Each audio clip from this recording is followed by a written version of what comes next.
whatever. Like also sales is the highest paid position, but you got but can also you'll be the find out lowest. you'll know right away with sales if you're any good at it or not. You know, is that true, Kyle, or can't you get better at sales? Can't you weed the fuck out? It won't matter. You either will or you won't. It doesn't matter if you can or you can't.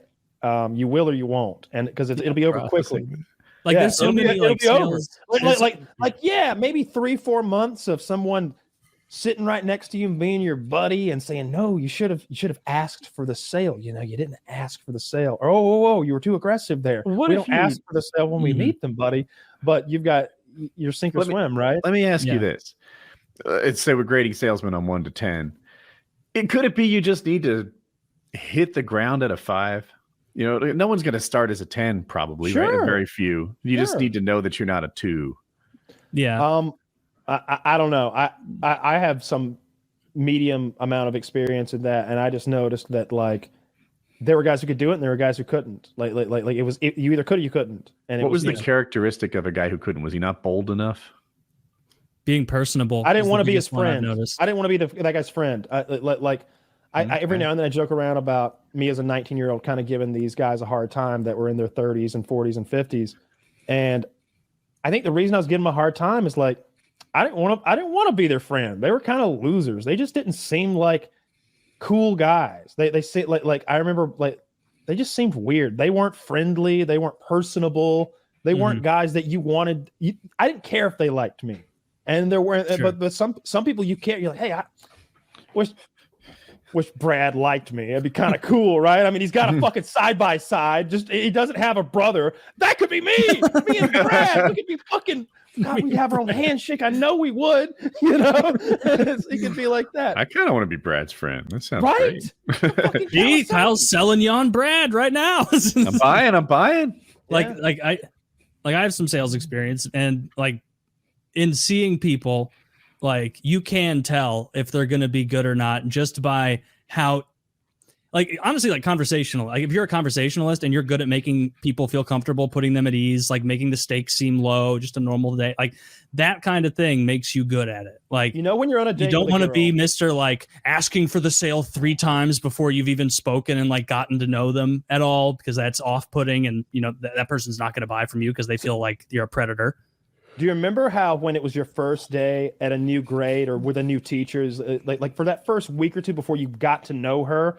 You were real on edge with her. You're like, I don't know how she handles things. She might be fucking strict and scary. I'm going to like mind my P's and Q's. And then after a while, you feel comfortable around her and you guys, everything's a lot smoother. And the same's true when you're dating a girl, right? Like at first we're sitting on the couch and you're like, whew, if I like make the wrong move, I could offend her and like there could be a misunderstanding. But then like after maybe we've had sex or at least we made out or like goofed around or something, like now it's like I could flick her on the tit and make a joke out of it right now and it'd be funny. Like you've the same as that bridge has been passed. Yeah. You've got to like break that bubble of like social distance a lot quicker when you're selling something, because we don't have a couple of dates to break it down, and we don't have a couple weeks at school to break down that little barrier between teacher and student.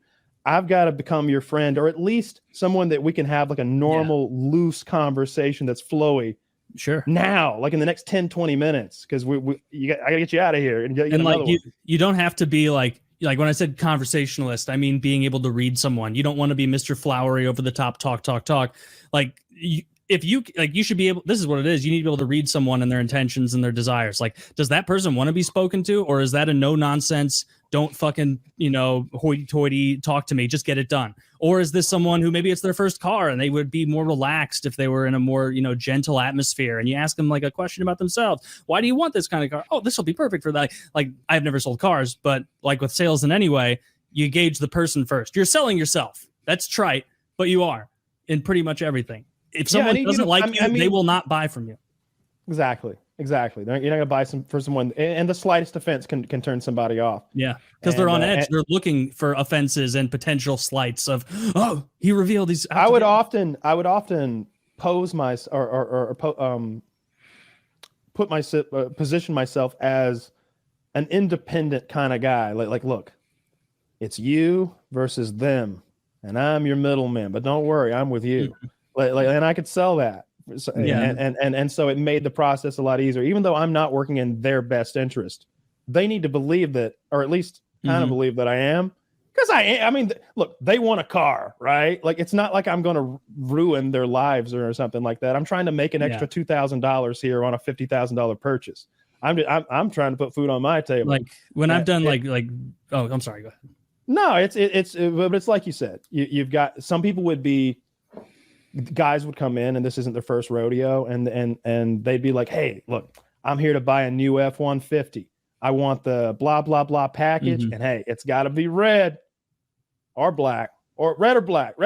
And it's like, all right, do you know which one you want? You want me to pull it up here? You want me to take it on a test drive? Like I'm just giving, nah, I've done all that. All right, you want to see numbers? Yep, let's do it. Hang on though. My manager actually, look, he'll give me a hard time if you don't go out there and smell that thing first, right? So let me pull it around. Let's get in there and smell it.